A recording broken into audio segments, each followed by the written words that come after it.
Hey Dad, some friends and I are sending you this video in order to get you up to speed with the information you need to know in order to start a successful shoe company. It's important for you to know that how you make your shoe, including which resources and important decisions you make along the way, will ultimately affect the price of your shoe, what type of shoe will be made, and who will buy the shoe.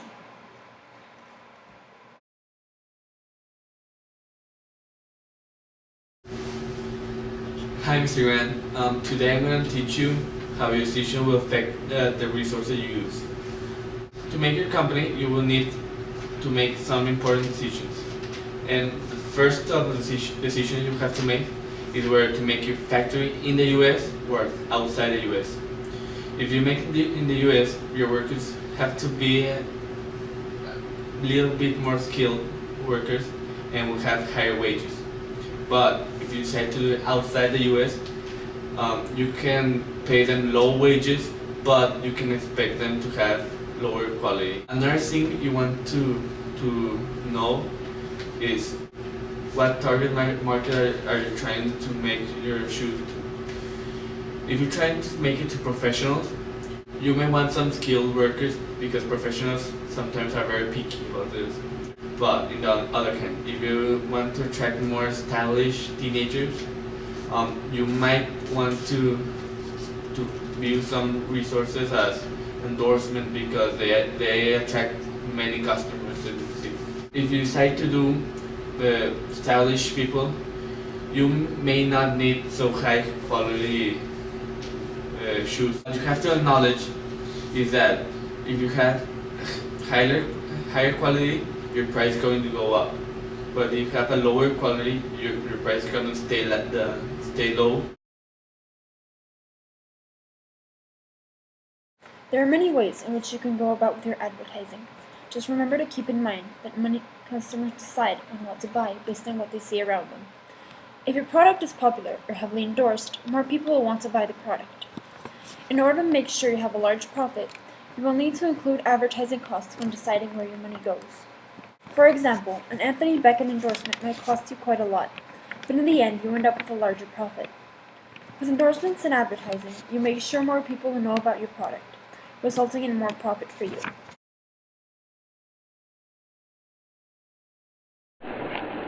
First off, you will need to know what product and factor markets are.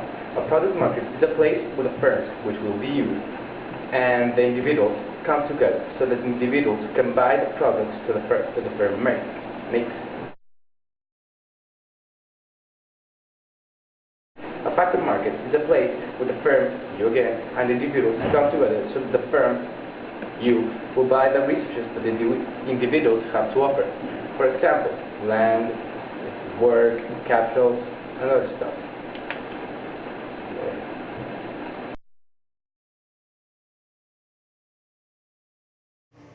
Firms and households. It all starts with the households.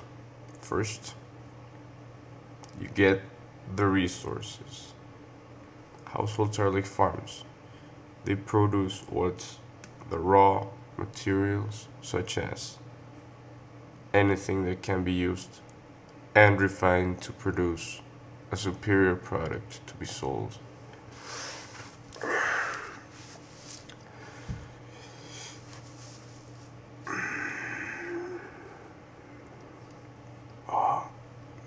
Still very hungover.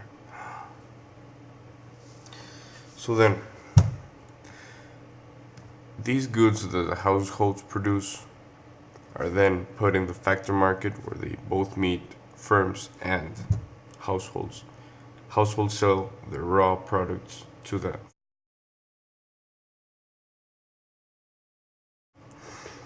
Which then the firms use to process and create a very superior finished good, which then they can sell at a very high price in the product market. What are the different types of firms? There are basically two different types of firms: corporations and proprietorships or partnerships. Corporations have limited liability as they can be inherited by people. If your dad owns a corporation, he can inherit it to you, such as Best Buy, H-E-B, anything. Now, the proprietorships, such as the tiendas de abarrote, they cannot be inherited. Once they're done for. If the owner dies, your proprietorship is gone. You lost it, man. I mean, I'm sorry, Holden. That's the way it is. Now, the partnership is started by at least 2 people. And if one dies, then the other one can take care of it until, that is, he dies. If he dies, it's done.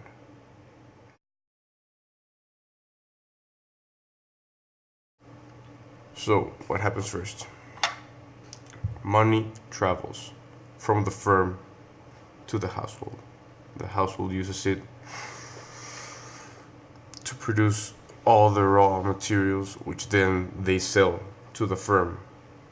They produce a product which they sell to us. We buy the product. Households use that money to buy their own stuff, such as, well, soap, food, water, anything that they need to use to survive. That money also gets put in to the farms to produce all the raw materials they're gonna sell to the corporation, or the firm, as you may call it.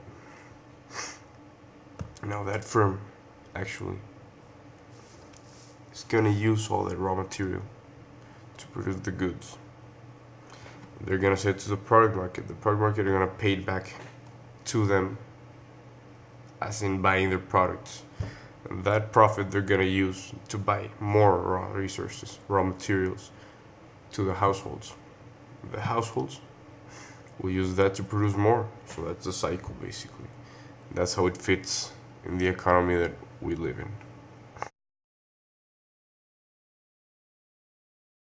Now, there are several choices that you will take that will cancel off another choice. For example, if you choose to produce shoes in a high quality, then you will not be able to produce them in a low quality. Other examples are, if you produce them in USA, you will not be able to produce them in the foreign. High quality and low quality again, skilled workers versus unskilled workers. If you choose to have an endorsement, or if you don't have an endorsement, or if you choose them to be like athletic comfort or fashion conscious. These are called trade-offs.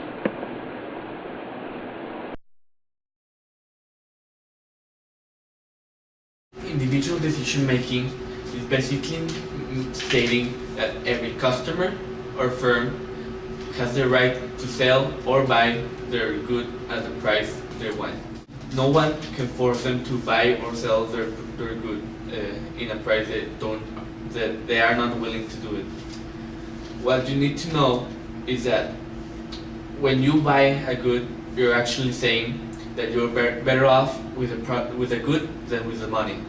On the other hand, when a firm sells a good, they're saying that they prefer money over the product. But what you don't know is that everyone decides on the price. If you're a customer and you think the price too high, you may not buy it, and the price will go down. But on the other hand, if you're a firm and your price is low and people are buying it a lot, you may decide to add more cost. Good luck, Holden, by the way. So there you have it, Dad, the basics. If you have any other questions, just call and I'll answer them for you.